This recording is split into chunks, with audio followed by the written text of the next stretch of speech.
उत्तर प्रदेश का गाजियाबाद केवल देश ही नहीं बल्कि दुनिया भर के सबसे प्रदूषित शहरों में शुमार है। साल में तकरीबन 4 महीने गाजियाबाद वासियों को प्रदूषित हवा में सांस लेनी पड़ती है।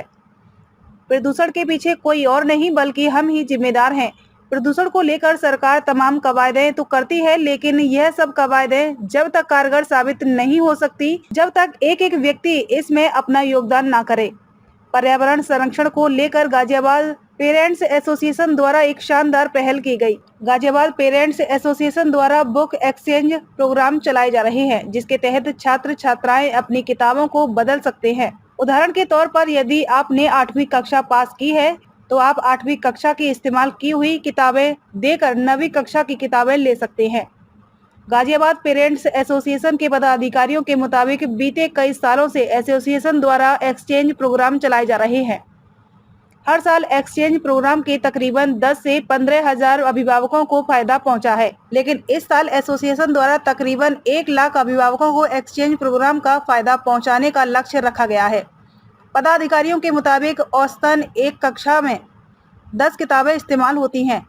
इस साल तकरीबन 1 लाख अभिभावकों को फायदा पहुंचाने का लक्ष्य रखा गया है, तो औसतन 10 लाख पुरानी किताबों का इस्तेमाल किया जाएगा।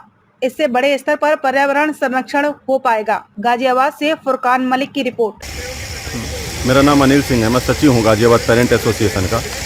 और देखिए, ये जो मुहिम चलाया जा रहा है, लाखों लोगों को लाभ भी मिलेगा। उनके जेब पे जो अतिरिक्त बोझ पड़ता है, 10-10 हज़ार रुपये का किट उनको खरीदना पड़ रहा है मजबूरी में, उससे बचेंगे।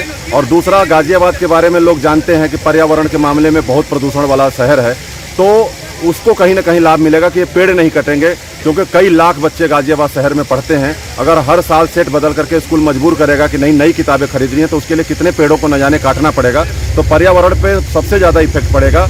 और तीसरा सबसे बड़ा मुद्दा ये है कि जिस तरह से मनमानी किया जा रहा है प्राइवेट स्कूलों और प्राइवेट बुक सेलरों के द्वारा कि नहीं, आपको किताबें मजबूरी में खरीदनी ही पड़ेगी, उस पर बहुत बड़ा चोट है कि ये हम बदलाव चाहते हैं कि पूरे शहर में नहीं बल्कि पूरे प्रदेश में, पूरे देश में इस तरह का बदलाव हो कि पुरानी पद्धति लागू हो और पुराने किताबों से हमारे बच्चे, जितने भी बच्चे हैं, वो सभी लोग पढ़ें, क्योंकि पुरानी किताबें कहीं ख़राब नहीं होती हैं। ये केवल एक मोटी कमाई का एक हिस्सा बना करके लोगों को मजबूर किया जाता है। इसलिए हम लोग इस मुहिम को लगातार चला रहे हैं और जब तक चलाएंगे जब तक इस पद्धति को बदल नहीं दिया जाता है। धन्यवाद। मेरा नाम नरेश कुमार है और गाजियाबाद पेरेंट एसोसिएशन से एग्जीक्यूटिव मेंबर हूं। आज गाजियाबाद पेरेंट एसोसिएशन का दूसरा दिन है, जो ये गाजियाबाद पेरेंट एसोसिएशन का दूसरा दिन है ये पुस्तक मेले का। जो पुस्तक मेला आज इस बार 3 चरणों में लगने जा रहा है। प्रथम फेज आज समाप्त हो रहा है, जो शास्त्री नगर गाजियाबाद हॉकी स्टेडियम में है जी। और दूसरा चरण हमारा विजयनगर चाणक्य चौक रामलीला मैदान में शुरू होगा। तीसरा चरण हमारा वसुंधरा वैशाली में होने जा रहा है और हम चाहते हैं कि ज़्यादा से ज़्यादा अभिभावक इससे लाभान्वित हो। हमारा उद्देश्य 1 लाख से ज़्यादा अभिभावकों को ये इससे लाभान्वित करने का है और हम इस मुहिम को पूरे देश में लागू करना चाहते हैं। गाजियाबाद पेरेंट एसोसिएशन ने पिछले 5 साल से लगातार इस मुहिम को चला रही है और ये मुहिम इस कदर आगे बढ़ रही है कि अभिभावकों को उत्साह देखते ही बनता है, जिसमें बच्चों को किताबें ही नहीं बल्कि हम यूनिफॉर्म को भी एक्सचेंज कर रहे हैं, शूज़ भी एक्सचेंज कर रहे हैं और बच्चे यहाँ आकर अपनी ज़रूरत के हिसाब से वो सामान ले जा रहे हैं। ठीक है।